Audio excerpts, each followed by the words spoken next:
Der Wirt sagt, heut sind wir wieder geschickt. Der Sepp sagt, na, ich bin vom Leben gebeugt.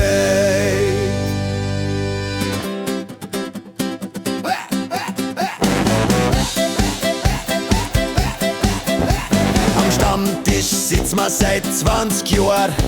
Da jeder hat seine Meinung, das ist klar. Vom Fußball bis Politik, vom Weiber bis Bier.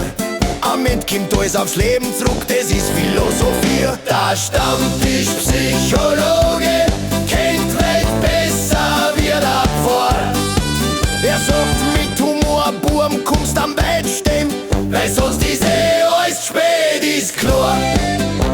Der Hirsel redet von's Leben und Leid. Der Toni sagt,